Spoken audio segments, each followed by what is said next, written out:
Halo Sobat Book Reading 12 yang berbahagia. Jumpa lagi. Kita akan melanjutkan pembacaan buku kita.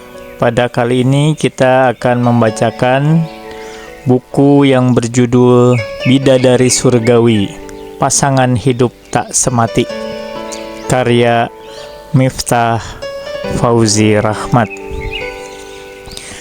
Pada episode kali ini kita akan membacakan sebuah bagian yang berjudul Hurrun Ain. Bismillahirrahmanirrahim. Hurrun Ain atau Hurrun Ain adalah bidadari surgawi yang dijanjikan Allah Ta'ala menemani para penghuni surga. Bidadari-bidadari yang dipelihara dalam kemah-kemah. Quran Surah Ar-Rahman ayat 72. Dan ada bidadari-bidadari yang bermata indah. Quran Surah Al-Waqiah ayat 22. Dalam bahasa Indonesia, bidadari identik dengan makhluk sejenis perempuan yang berasal dari surga. Kamus Besar Bahasa Indonesia pada entry bidadari menjelaskan, putri atau dewi dari kayangan, perempuan yang elok. Singkat kata, bidadari adalah perempuan surgawi. Karenanya ia diperuntukkan bagi kaum lelaki.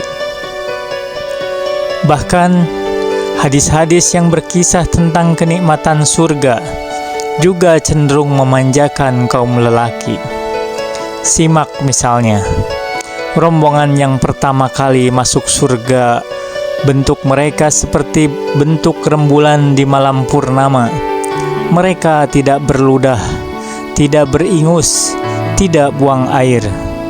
Bejana-bejana mereka dari emas, sisir-sisir mereka dari emas dan perak, pembakar gaharu mereka dari kayu India.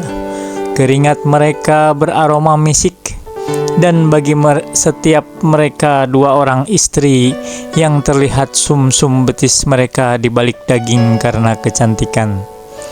Tidak ada perselisihan di antara mereka, tidak ada permusuhan. Hati-hati mereka, hati yang satu. Mereka bertasbih kepada Allah setiap pagi dan petang. Hadis riwayat Al-Bukhari nomor 3073. Ibnu Hajar berkata, dan sabda Nabi Sallallahu Alaihi Wasallam, walikulli wahidin minhum zaujatani, dan bagi mereka masing-masing dua istri, yaitu istri dari para wanita dunia. Imam Ahmad meriwayatkan hadis marfu' dari Abu Hurairah tentang sifat penghuni surga yang paling rendah kedudukannya, bahwasanya ia memiliki 72 bidadari selain istri-istrinya dari dunia. Fathul Bari juz 6 halaman 325. Karena itu, bidadari identik dengan perempuan, dan ia menjadi anugerah khusus kaum lelaki. Benarkah demikian? Siapa yang akan mendampingi para istri? Adakah mereka harus bersaing dengan 72 bidadari? Di bumi mereka mempertahankan pernikahan monogami, ternyata di surga harus berbagi. Seperti itukah? Pernah seorang ibu datang pada saya. Ia mengabarkan suaminya sudah menikah lagi. Ia bertanya, kalau meninggal nanti, di surga bersama siapakah suaminya? Istri tua atau istri muda? Jawaban saya, Bu, bila masih ada kekhawatiran seperti itu, ibu belum di surga. Karena surga bukan tempat khawatir atau gelisah. Takkan ada keresahan. Tak urung, kata bidadari menyisakan pertanyaan, di mana keadilan Tuhan? Bagaimana dengan para istri? Ditemani siapakah mereka nanti? Lalu, apa yang benar-benar diinginkan jiwa di sana nanti?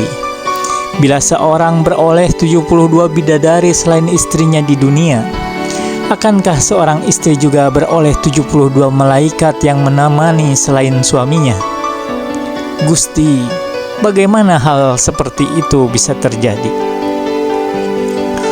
Untuk menjawab pertanyaan itu ada dua sisi.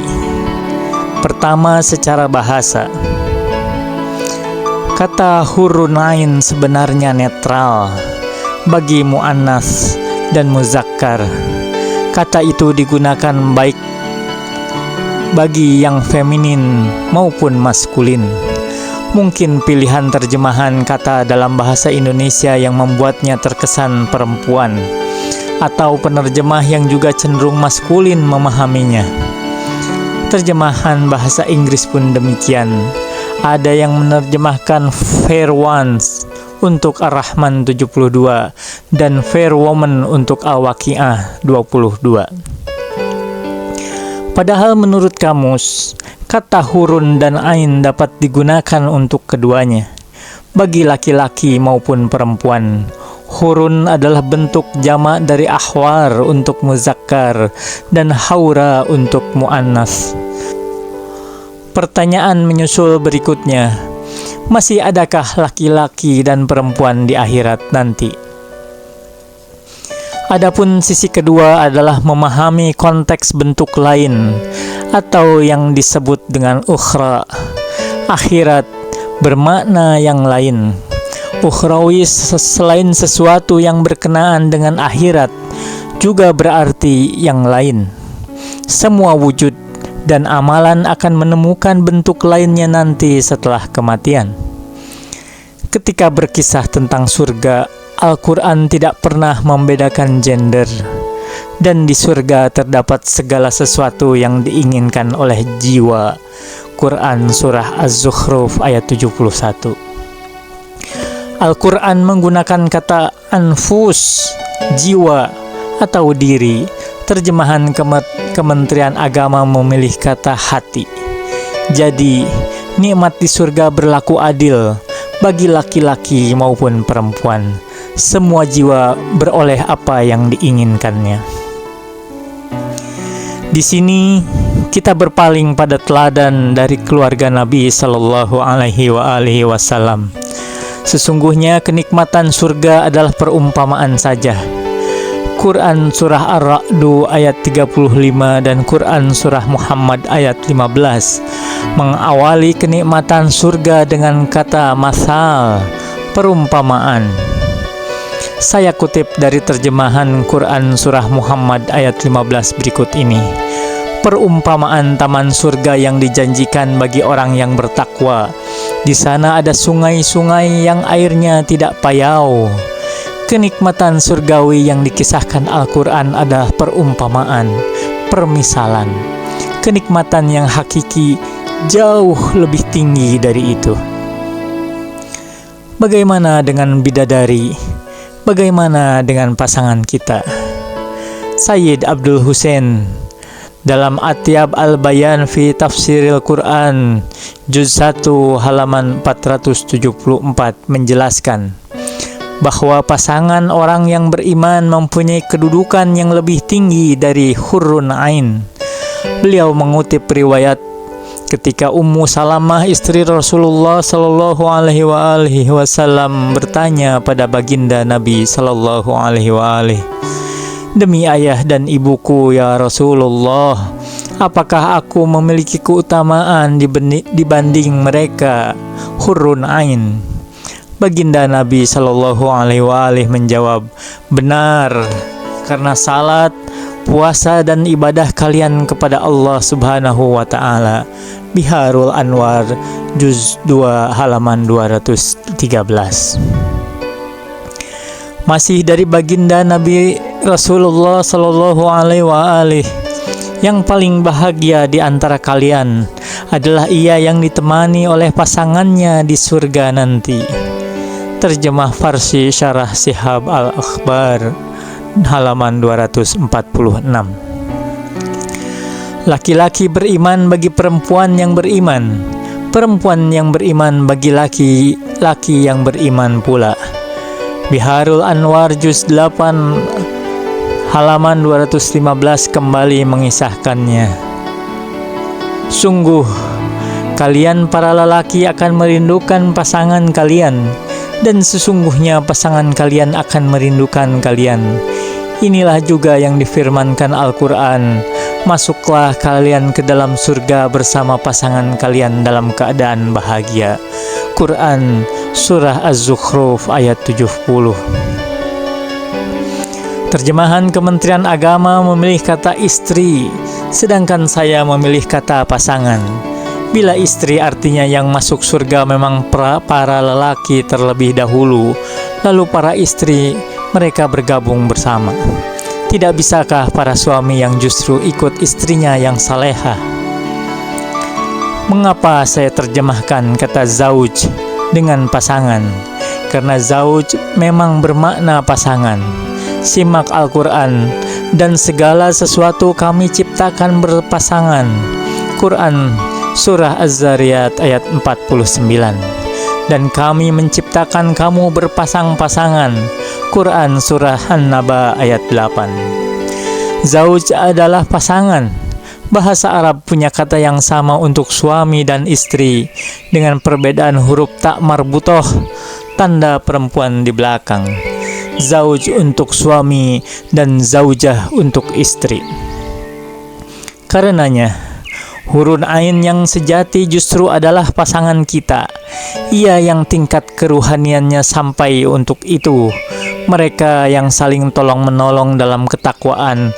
Mereka yang teramat kuat saling merindukan. Suatu saat, ayah saya berseloroh. Tapi menurut saya beliau serius. Katanya, bila bapak berpulang kelak, semoga Allah Ta'ala memanjangkan usia bapak dalam kesehatan, ketakwaan, dan kebahagiaan.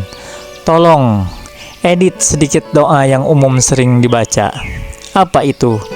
Umumnya kita akan berdoa, ya Allah, anugerahkan bagi almarhum keluarga yang lebih baik dari keluarganya, istri yang lebih baik dari istrinya.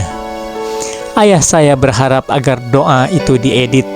Beliau ingin didoakan agar di hari akhir nanti tetap digabungkan bersama dengan keluarganya, agar keluarganya disertakan bersamanya. Kesimpulannya, hurun ain sejati adalah pasangan kita. Bayangkan bahagianya kerinduan yang tersimpan ketika bentuk ruhaniah peribadatan menemukan sebaik-baiknya kecantikan, keelokan, kesempurnaan dalam penciptaan. Tetapi ternyata tidak semua suami istri berpasangan.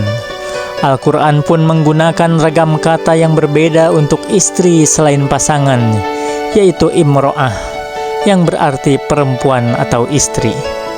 Apa perbedaan imro'ah dan zaujah menurut Al-Quran? Istri dan suami bagaimana yang tidak akan jadi pasangan di surga? Mereka yang sehidup tapi tidak bersama setelah raga melepas jiwa? Pasangan bagaimana yang sehidup dan tak pernah mati? Wa ma taufiki illa billah. Alaihi tawakkaltu wa ilaihi unib. Wassalamualaikum warahmatullahi wabarakatuh.